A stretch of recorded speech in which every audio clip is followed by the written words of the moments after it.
हम अपनी पिछली अवधि में चैटिंग का चक्रो नामक पाठ को पढ़ रहे थे। उसमें हमने देखा था कि जो मीनाक्षी थी वह मानसी के रिश्तेदारों को जो उसके जो गिफ्ट थे उसको वह पहुंचाने की काम कर रही थी। उसी बीच क्या हुआ था, उसने 3 पैकेट को दे दी थी। फिर एक लास्ट आखिरी पैकेट को वह देने जा रही थी, तब क्या हो गया, पुलिस की गाड़ी आकर उसे रोक लिया और उससे पूछा कि हमें आपकी उस बैग की तलाशी लेनी है क्योंकि उसमें क्या है, ड्रग्स वगैरह है, गांजा वगैरह है। तब क्या हुआ, उसको खोलते ही उसमें क्या हमें दिखाई दिया था, उसमें चरस मिला था। तब वह मीनाक्षी भी शॉक हो गई थी। फिर वो पुलिस उससे पूछताछ कर रहे थे कि क्या आप उस मानसी को जानते हो, वो कहाँ रहती है, क्या क्या है, हाँ किस तरह फ्रेंड बनी थी, सब कुछ उनसे पूछ लेते हैं। फिर आगे क्या होता है देखिए, देखिए यहाँ पे, क्या आपके पास मानसी की कोई फोटो है? और पुलिस पूछ रहे, जो सिपाही पूछ रहे, आपके पास मानसी की कोई फोटो है क्या? हाँ एक फोटो है क्या? तब मानसी जो मीनाक्षी कहती है, हाँ उसने मुझे एक फोटो मेल की थी। उसने क्या किया था, मुझे एक फोटो मेल की थी। मेल, ईमेल बोलते हैं उस तरह, मेल की थी। मैंने उसका प्रिंट निकाल लिया था। हाँ उसने क्या किया था, उसको उसका प्रिंट निकाल लिया था।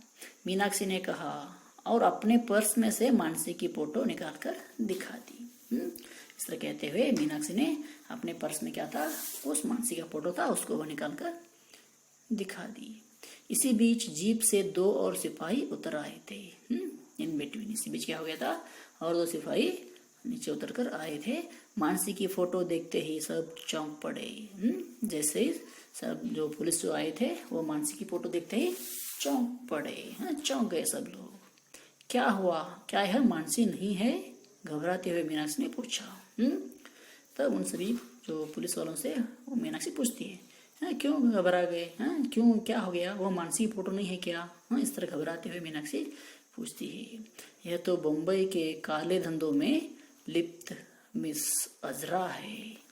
यह कौन है?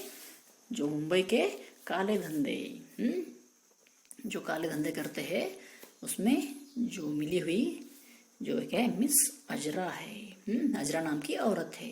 एक सिपाही ने कहा तो मीनाक्षी की सिट्टी फिट्टी गुम हो गई।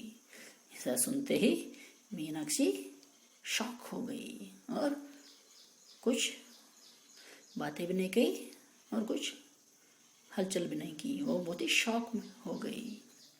खैर अभी तो आपको हमारे साथ थाने चलना होगा मैडम।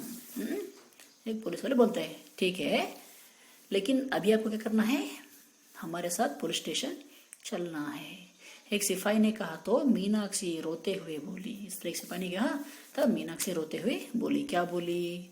पर मेरा कसूर क्या है? लेकिन मेरा क्या कसूर है, मेरा क्या फॉल्ट है, मैंने क्या किया है, मेरा मिस्टेक्स क्या है?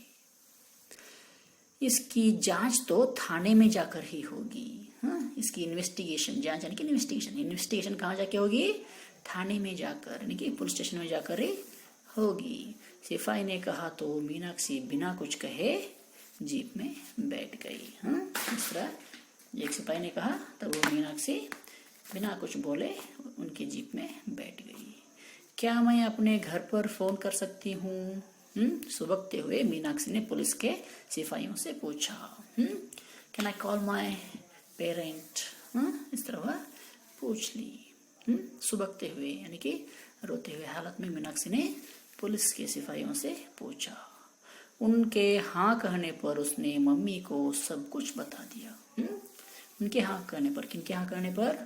सिपाहियों के हाँ कहने पर मीनाक्षी ने कॉल किया अपनी मम्मी को और पूरा का पूरा किस्सा सुना दिया उसे। तब तक वह थाने पहुंची, तब तक उसके मम्मी पापा भी वहां पहुंच चुके थे। जैसे वह थाने पहुंचती उसी समय उनके उसके मम्मी पापा भी वहां पे थाने पर पहुंच चुके थे। पापा ने अपने प्रयत्नों से मीनाक्षी को जमानत पर रिहा कर लिया। जमानत पर उसको रिहा कर लिया गया, छुड़वा लिया गया मीनाक्षी को। मीनाक्षी घर लौट आई, पर वह मम्मी पापा से नजरें नहीं मिला पा रही थी। अपने मम्मी और पापा के नजरें आंखों में आंखें डालकर नहीं देख पा रही थी क्योंकि उसे शर्म आ गया था। चैटिंग के चक्रों में फंसने के बाद ही उसे मालूम हुआ कि अनजान लोगों से चैटिंग करना कितना खतरनाक हो सकता है। वो जब चक्रों में फंस गई थी तभी उसे पता चला कि अनजान लोगों से, अननोन पर्सन से अगर हम चैटिंग करेंगे तो यह बहुत ही हमारे लिए खतरनाक हो सकता है, हमारे लिए हानिदायक हो सकता है। हाँ? इस तरह मीनाक्षी को समझ में आ गया था। ठीक है, हाँ? आज यह लेसन कंप्लीट हो गया। कल की अवधि में इस पाठ से संबंधित शब्द या प्रश्नोत्तर के बारे में हम देखेंगे। ठीक है, धन्यवाद।